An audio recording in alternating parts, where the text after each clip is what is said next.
Ada satu hal yang selalu dilakukan oleh semua orang, baik sejak bayi, anak kecil, remaja, dewasa, hingga tua. Hal itu adalah belajar.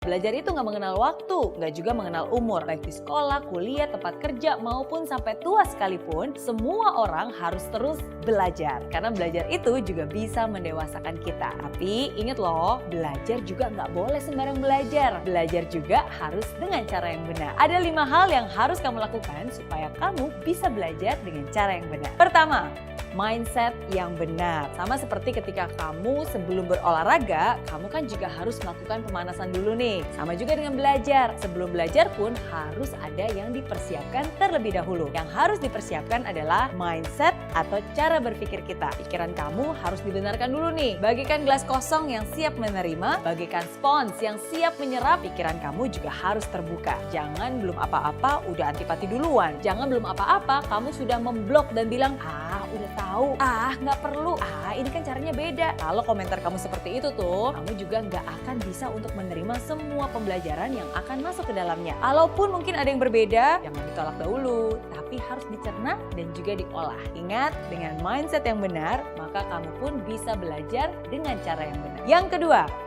guru yang benar. Belajarlah dari orang yang pernah melakukan hal yang ingin kamu pelajari. Belajarlah dari orang yang benar-benar mengerti hal-hal yang memang kamu ingin kuasai. Kalau kamu belajar masak tapi belajarnya sama montir yang nggak pernah bisa masak sama sekali, pastinya nggak akan bisa juga kan? Kalau kamu ingin belajar renang tapi belajar dengan guru yang sama sekali nggak pernah berenang, pasti hasilnya juga tidak akan maksimal. Tapi kalau kamu mau belajar dengan orang yang ahli, yang benar-benar sudah mengerti hal-hal yang kamu ingin kuasai, belajar juga dari orang-orang yang sudah terbukti melakukan hal yang memang ingin kamu dapatkan dan juga ada track recordnya, pastinya pembelajaran kamu juga pasti akan jauh lebih cepat dan jauh lebih efektif.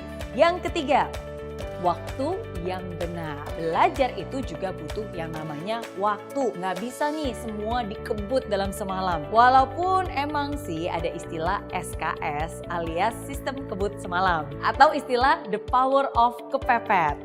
Sama halnya dengan belajar. Belajar juga butuh yang namanya waktu. Pikiran kita pun juga butuh jeda untuk bisa mengolah dan mencerna semua hal yang ada. Karena sebenarnya nih, bahkan belajar itu harus dijadikan sebuah kebiasaan. Sama seperti halnya analogi tentang mandi ataupun gosok gigi nih. Mungkin nggak sih kamu mandi selama 1 jam, 2 jam bahkan, abis itu kamu nggak mandi lagi selama 1 bulan, pasti rasanya risih. Atau mungkin, saya kan udah gosok gigi nih selama setengah jam, berarti abis itu saya nggak usah gosok gigi lagi selama seminggu. Nggak mungkin juga kan, pasti rasanya risih, pasti rasanya aneh banget. Sama juga, belajar pun harus seperti itu, harus dijadikan habit. Jangan sampai, hari ini kan saya sudah belajar terus-terusan 10 jam, abis itu tinggalin aja deh, nggak belajar lagi. Jadinya kan nggak efisien. Ingat, belajar itu sekali lagi harus dijadikan sebuah kebiasaan. Sama seperti mandi, sama seperti gosok gigi. Sehingga kalau ada hari di mana kamu nggak mandi, nggak gosok gigi, rasanya, ada yang kurang ya.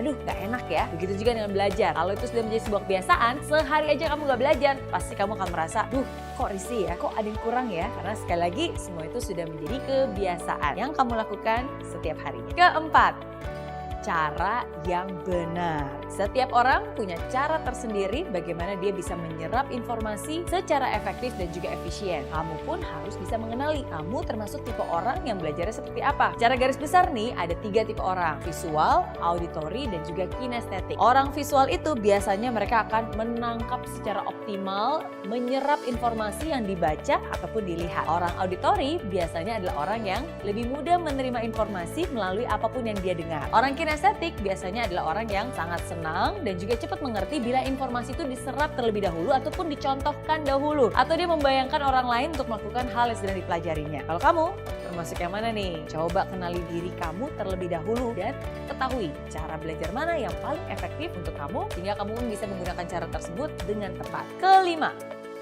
lingkungan yang benar. Ada orang yang suka ketenangan dalam belajar, harus tenang banget. Bahkan ada suara nyamuk lewat aja, mengganggu konsentrasi. Tapi ada juga nih orang yang suka belajar dengan menggunakan musik. Jadi saat belajar dia harus mendengarkan musik, baik itu musik klasik, musik pop, atau bahkan musik rock. Bebas. Apapun itu, yang paling penting adalah kamu tahu yang mana yang membuat kamu bisa lebih efektif untuk belajar. Ada juga nih orang yang suka belajarnya sendirian. Ada juga orang yang suka belajar secara berkelompok, biar ada teman yang diajak diskusi. sih katanya. Boleh-boleh aja, nggak ada salahnya. Yang penting kamu sendiri tahu apakah dengan cara itu pembelajaran kamu bisa efisien atau enggak. Dan yang paling penting, apapun itu, pastikan kamu juga sudah berada di lingkungan yang positif. Karena dengan siapa kamu bergaul saat ini, itu akan mempengaruhi masa depan kamu. Jadi itu dia 5 hal yang harus kamu ketahui. Jadi ingat, walaupun kamu suka belajar, nggak boleh sembarang belajar ya. Karena belajar juga harus dengan cara yang tepat. Mindset yang benar, cari guru yang benar, gunakan waktu yang benar, dengan cara yang benar, dan pastinya di lingkungan yang benar.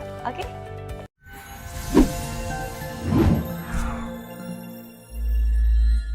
Di aplikasi Mary Riana tersedia lengkap video-video YouTube terbaru saya, artikel yang up to date, post inspirasi, koleksi merchandise, workshop dan seminar yang bisa kamu dapatkan free dan download sekarang juga gratis.